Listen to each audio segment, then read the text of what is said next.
Are you having trouble closing Facebook leads?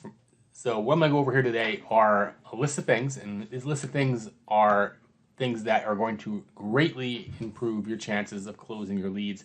Some things are expected from the clients, and some things you might not have known, but I'm going to go through them here right now. So number one is just really understanding the importance of the timeline. So someone happens to see your ad on Facebook, they come in, and they come into your world, they fill out their information.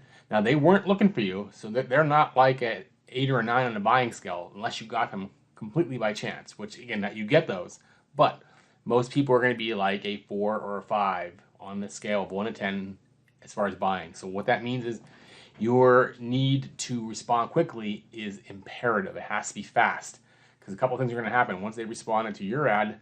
Facebook can say, oh, these guys are responding to ads that are about this home service. It could be carpet cleaning, could be pressure washing, could be window cleaning, whatever.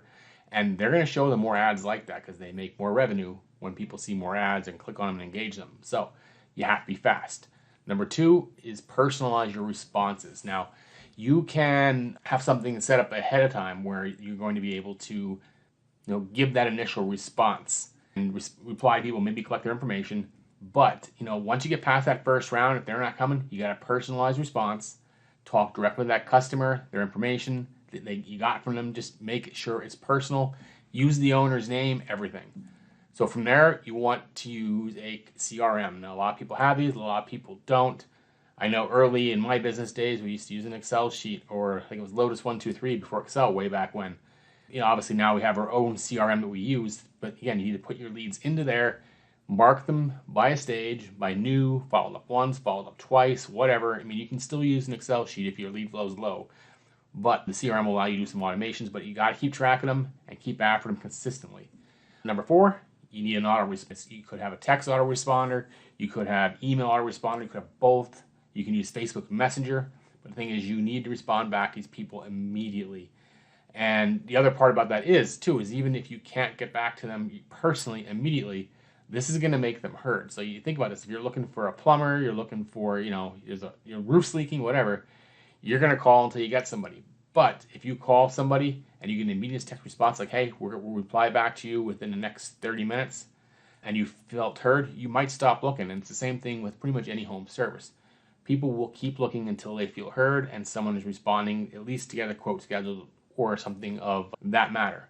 Fifth thing is you want to provide value in your follow-up. So again, don't just treat people like you're at McDonald's or Burger King and they're buying a Big Mac or a Whopper. They don't really know what's behind what you do. So providing value in your follow-up is, again, you might have a little series where you'll send a video and explain to them, we're going to walk your property, we're going to look for things that are wrong, we're going to take some pictures and do a full evaluation and an estimate. So really you want to do is provide value in the follow-ups. Again, a really good way of doing that is sending video in your follow-ups, explaining your processes, maybe your services in depth, something else. The sixth thing is to train your team. I know you as the owner, you're going to treat this like it's your baby. Your people might not always, and sometimes when they don't, it's your fault because you don't have them trained properly on how to talk to people, how to respond to them, how to upsell. So just ensure everyone that handles leads, in any capacity in your company, has some kind of training, some kind of ability, or even some kind of a checklist to follow, depending on what the lead said. This is where you go for it next. Seventh is you want to ask for feedback. So if a lead does not convert, that means, all right, you put out your proposal, they told you no, we're going to go with someone else. And again, I know a lot of times it might be price, might be, you might know it might be lead time if you're a really busy company, but also if your lead time's out too far, that means you should probably get some more people, more help.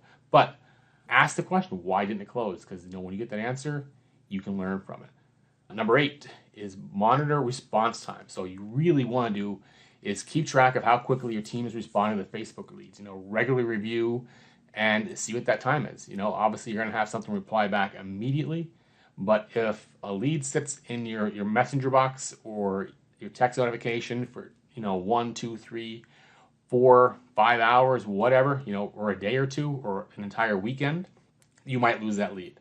It could go cold. It might not. You still got a chance. But the thing is, when they are submitting the information, it's on top of mind and it's hot. 2 minutes, 5 minutes at the worst is where you want to get in there. And I know that might sound like it might be hard to do, but the thing is, you got to find ways to do it, put people in place, put systems in place, and if there's no one else available, do it yourself.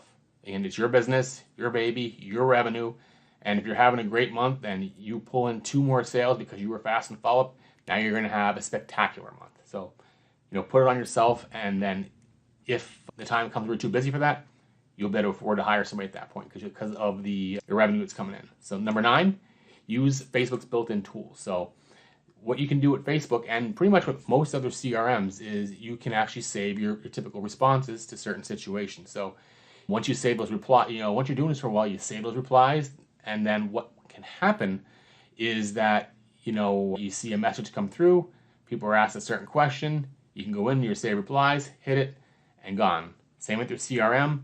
And, even on top of the saved replies, you have the ability today to actually use AI, where you can fill up, an AI bot with all these questions and answers, and the AI bot can, customize and actually send you responses for you. I mean, it requires some setup and a little bit of know-how, but just know that it's out there. Establish a follow-up schedule, and that's our 10th item here. Now, what that means is, don't just call them once, twice, 3 times and done. My recommendation is 10, and it's daily at different times of the day. So again, if a lead comes in at say 2 p.m. in the afternoon on a Monday, you need to be with them by 2:03, responding to them doing something. But if they don't answer, then you try, noon on Tuesday. Then you try, say, back up 2 more hours, 10 a.m. on Wednesday. Then if they didn't answer for that, do one after work hours. Do one at 5:30 on Thursday. But establish some kind of a schedule that when these follow-ups are happening, the boxes are getting checked, and when the next attempt is going to be. I mean, it's literally, people spend so much money to make these initial contacts, and then they let them go. Whereas if you just had a more established follow-up schedule and a system where you can see they were getting done and it was going through, you'd have a lot better success with your follow-up. So number 11 is always keep the conversation going. So even if a lead does not convert immediately, just keep them engaged, share updates about your service, have some kind of a nurture sequence. We call them like a soap opera sequence. Maybe, start with one email about the history of your company and, how you got into exterior cleaning. Then maybe, 1 or 2, 3 how-tos, send them 2 days apart by email. But really just keep it going, keep feeding their mind, keep making them feel like you're the local expert in your area. Number 12 is utilize retargeting ads. Now, if a lead doesn't immediately convert, consider using Facebook's retargeting capabilities, which again, if you ever clicked on a Facebook ad, you're going to see that sucker over and over and over and over again. But the thing is, while Facebook does a really good job at that, what you can do is when somebody comes into your ecosystem as far as a lead, and they don't convert, and they're going to be put into another box. So someone that either send a message into your page and watch this video. So now you have 2 events that happen, and what you can do with those 2 events is now you can target anybody who met those 2 events. So they watched the video, they submitted a form, and they did not, officially book a closed job with you. So if someone meets those 3 criteria, which you can all do in the audience section of Facebook, now you can run a different ad. Be like, hey Bob, we noticed you started filling out the form, but you did not book a job with us yet. Is there something going on? What can we help you with? And literally, that's your ad. We think you forgot. Did you forget about us? Kind of an ad. So just keep that in mind. Anything you can think of to keep after somebody, you can literally do. 14, track and analyze. So you want to use analytics to track all your follow-up methods. So if you're doing phone calls, you want them recorded. If you're using a CRM, you're going to have a history for this, for this particular lead. And you can go back and audit your staff, audit your systems, and make sure this stuff is getting done. Maybe you'll go back and look, on some spot checks, you'll find some leads are falling through the crack. Or you'll go back and listen to some calls from your people, and you'll just hear something just because of your experience and how much longer you've been in the business about how they could better say a certain thing to a client and maybe increase their conversion. But always got to be tracking and analyzing what's going on. And lastly here, be genuine and transparent. Again, you hear a lot of people talk about bait and switch offers, and again, when it comes to marketing, they do work. And I'm not saying, I don't call them bait and switch, but I call them minimum viable offers. And a minimum viable offer to me would be something you can do, the lowest level of what you can do for a set price. Then obviously, if the square feet would go up, or the number of windows would go up, or the number or amount of material you need for a bigger job goes up, obviously the quote goes up. But you're gonna put out a specific number for a minimum viable product. And to me, that's very transparent. It's a deal up until this level, but people really appreciate it when you're transparent. So again, if you're doing a quote, you show them, hey, here's the deal, here is the scope outside of that deal, and this is what it costs. You're being transparent.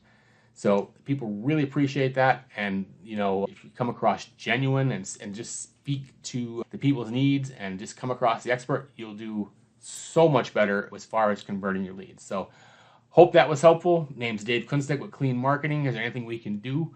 Just reach out to us, send us a message, send us a text, get us on Facebook, go to our website, fill out the